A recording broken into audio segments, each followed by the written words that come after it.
And are you Mr. Javier Zepeda III? Yes, Your Honor. I'm going to show you what's entitled Motion to Enter Adjudication of Guilt and Revoke Community Supervision, Yes, ma'am. and states motion to supplement pending motion to enter adjudication of guilt and revoke community supervision. Did you review those documents with your attorney? Did you understand them? Yes, ma'am. Are you the same Javier Zepeda III who was placed on deferred adjudication in 2018 CR 9274W for the offense of assault family second offense on September 5th, 2018 for a period of 3 years? Is that you? Yes, ma'am. All right, state. I violated condition number 5 in Bear County, Texas. The defendant Javier Zepeda III did then and there fail to report to the supervision officer in person for the months of May 2020, June 2020, and July 2020 in violation of condition number 5. How do you plead to that? True or not true? True. The state will waive and abandon the other allegations in the motion. All right, any objections? No objection. Did you understand by pleading true to violation of condition number 5, the court could find it true, grant the motion, find you guilty, and sentence you up to 10 years in prison and up to a $10,000 fine? Yes, ma'am.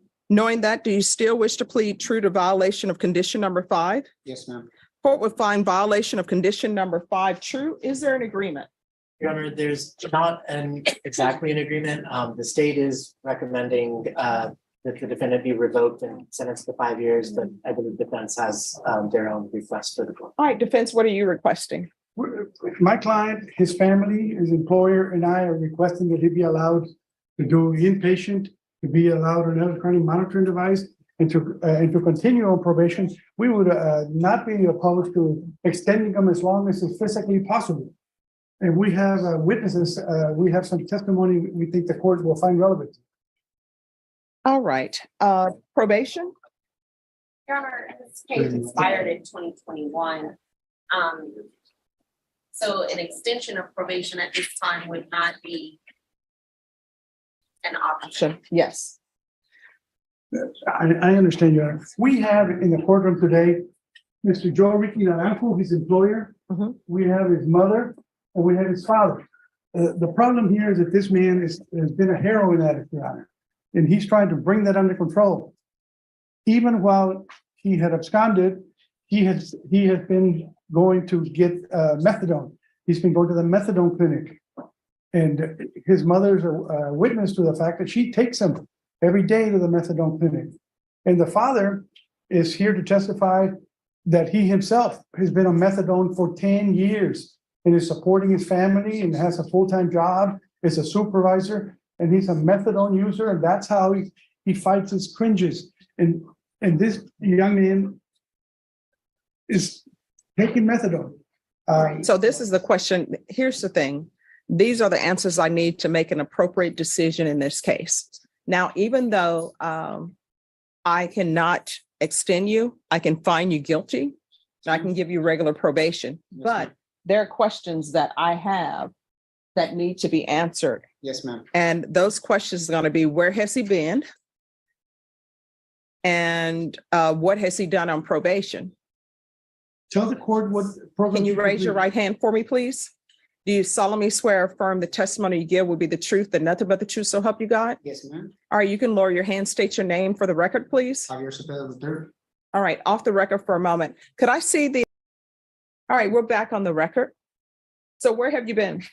I've been working, ma'am, and staying with a family member. I actually have 3 jobs. All right, so you were in felony drug court Yes, ma'am. and you didn't do well. Felony drug court is a good program. And what I have is that you were sent to felony drug court. You were placed in ISF.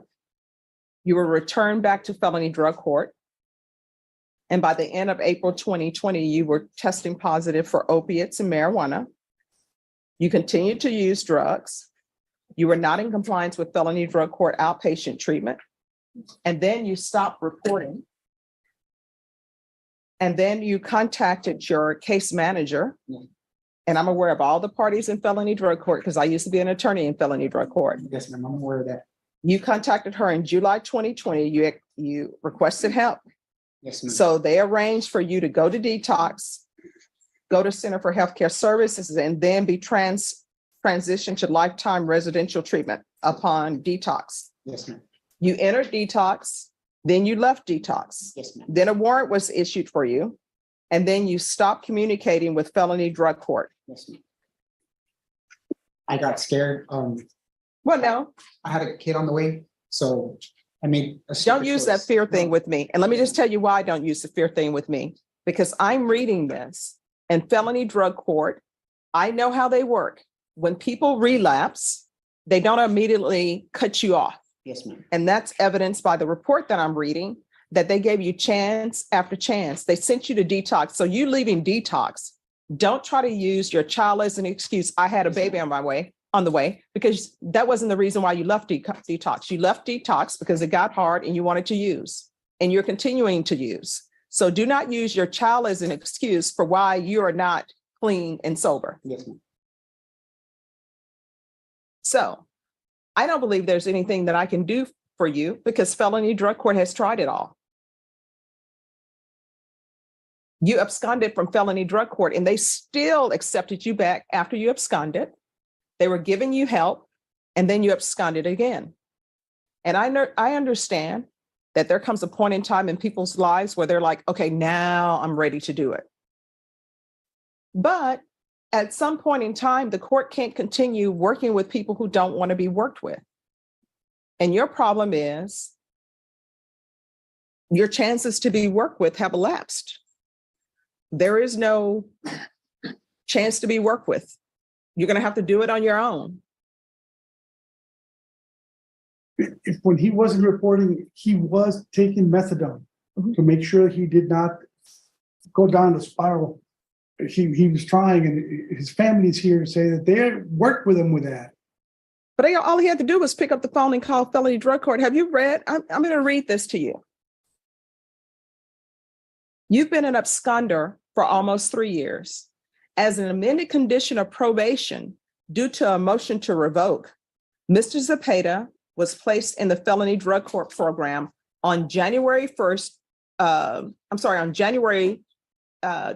2019. That was me who did it. It says, Mr. Zepeda struggled to anchor in with outpatient treatment and admitted a drug relapse. And I can tell you, when I placed you there in 2019, I had to call them and say, please accept him. I know y'all are booked and don't have room for him, but he's on the edge. Can you please accept him? And they did. And then it says, as a graduated sanction, they placed you in the Bexar County ISF program on October 30th, 2019, and you completed it on March 3rd, 2020. You returned to the felony drug program, and by the end of April 2020, you were testing positive for opiates and marijuana. Mr. Zepeda steadily declined into further drug use and non-compliance with the felony drug court program rules and outpatient treatment. Mr. Zepeda fell off the grid and stopped reporting for the months of May and June of 2020. Mr. Zepeda contacted his felony drug court case manager in July 2020 and requested help to regain sobriety. She arranged for you. They didn't say, oh, we're going to revoke you. We're going to send you back to the 187. She said, we're going to get you into detox. So they sent you to the Center for Healthcare Services. And then they said, after that, after detox, you're going to go into lifetime residential treatment. And you entered detox on January 7th, 2020. You stayed there for 2 days. They said a couple of days. In my mind, that means 2. And you left. A judge's warrant was issued for you on July 13th, which tells me when you left on July 7th, they still gave you chances to get back in line. And then it says you stopped communicating with all felony drug court team members and you remained a fugitive. And what I can tell you, in felony drug court, there are attorneys there who always say, let's try to get them back in compliance. Let's try to find them. They have officers who are trying to get you back in compliance, caseworkers, the counselors, everybody's probably on your phone calling you, calling your family. And you just left. I can't do anything for you. You're going to have to get the treatment on your own. I'm going to find you guilty. The only issue is how much time. The state is asking for 5 defense. What are you requesting? 3 would be fair. Okay. All right, this is what the court is going to do. The court is going to find you guilty.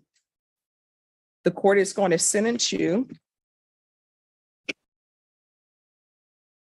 to 3 years in the prison. Give you credit for any time served. I'm going to ask for the therapeutic community. Therapeutic community does not increase your time in custody, but if you're serious about getting clean and sober, you need to request that. I can't order it. There's a $500 fine, time and money to run concurrent. There's an affirmative finding of family violence. All right, we can go off the record. If you have a child, you need to do better. You have family here who's supporting you, you need to do better. Yes, ma'am. You need to pick up the phone because I know felony drug court gave you the tools you need in order to stay clean and sober. It's just a matter of you using them. All right. Yes, ma'am. All right. Good luck to you. Thank you, Your Honor. You're welcome. My name is Happy. I upload courtroom video for education purpose. This video may contain copyrighted works not specifically authorized for use, but believed in good faith to be protected by the fair use doctrine under Section 107 of U.S. copyright law.